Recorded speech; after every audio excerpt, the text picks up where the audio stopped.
भ्रष्टाचार और money laundering के केस में एक नए एफआईआर को लेकर कांग्रेस पार्टी ने बहुत तीखी प्रतिक्रिया दी है कि सब कुछ झूठ है और फंसाने के लिए किया जा रहा है।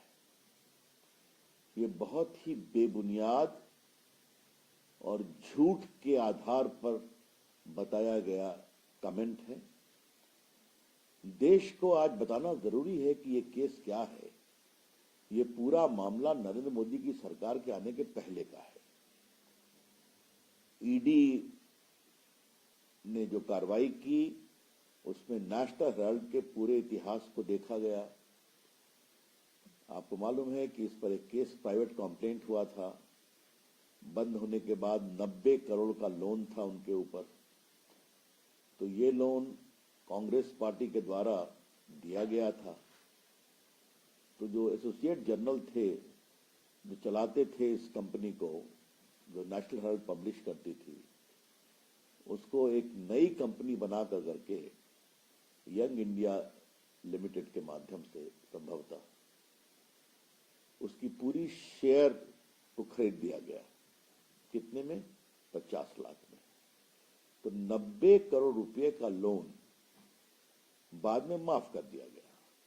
तो 50 लाख रुपए में पूरे एसोसिएट जर्नल के शेयर जो हैं वो इस नई कंपनी के पास आ गए, जिसमें सोनिया जी और राहुल गांधी के 76% शेयर थे, मेजॉरिटी शेयर, और बाकी माइनर कुछ थे स्वर्गीय ऑस्कर फर्नांडिस वगैरह के पास।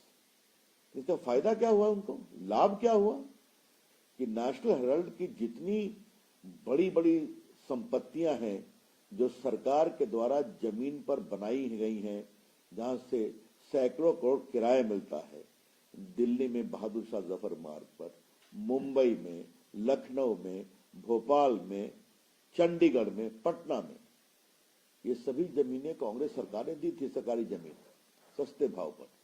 उस पर बड़ी बड़ी बिल्डिंग बन गई। लेकिन ये जो नई कंपनी लिया जिसमें सोनिया जी और राहुल गांधी का 76% था, वो सारी संपत्ति के भी मालिक बन बैठे जो हजारों करोड़ की है।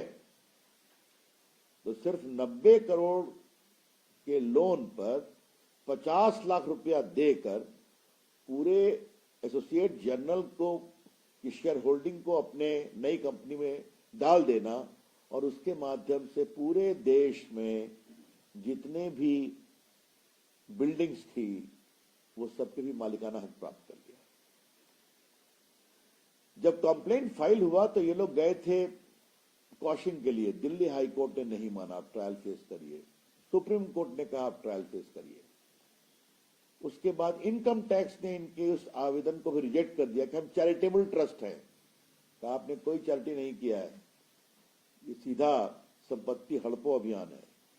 उसके पश्चात इन्होंने इन्वेस्टिगेट किया और prevention of money laundering act की धारा 66 के अनुसार जब वो निष्कर्ष पर पहुंचते हैं तो फिर वो पुलिस सिस्टम से आग्रह करते हैं आप एफआईआर दायर करिए, जो एफआईआर दायर हुई है दिल्ली पुलिस के क्राइम ब्रांच के द्वारा।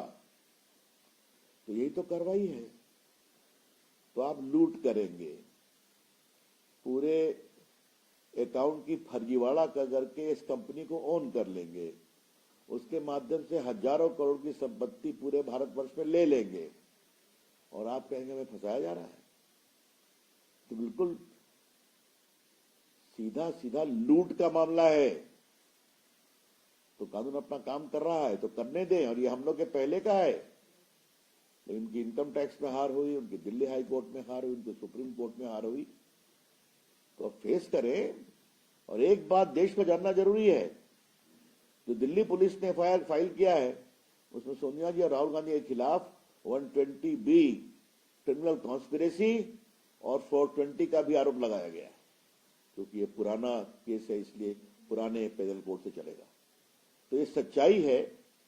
तो मुझे लगा कांग्रेस पार्टी जो बेबुनियाद झूठे आरोप लगा रही है उसको हम उसकी बहुत भर्त्सना करते हैं और उनसे आग्रह करूंगा कि भाषण देने के बजाय जो लूट किया उसका हिसाब दें।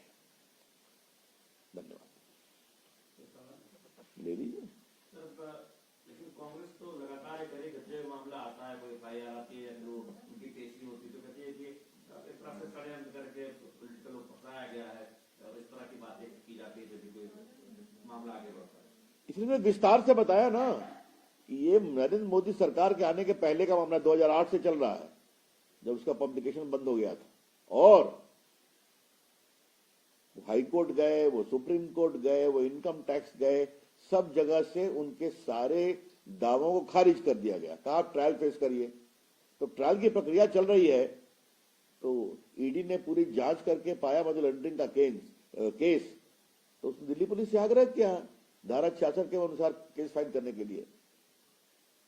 देश को यह जानना जरूरी है कि नेशनल हेराल्ड केस में राहुल गांधी और सोनिया जी 120B क्रिमिनल कॉन्स्पिरेसी और 420 धोखाधड़ी का भी आरोप लगा है। अब तो आज वही चलना चाहिए। बताइए कोई ऐसा है मैटर तो बता दीजिए, नहीं तो आप तो बताइए।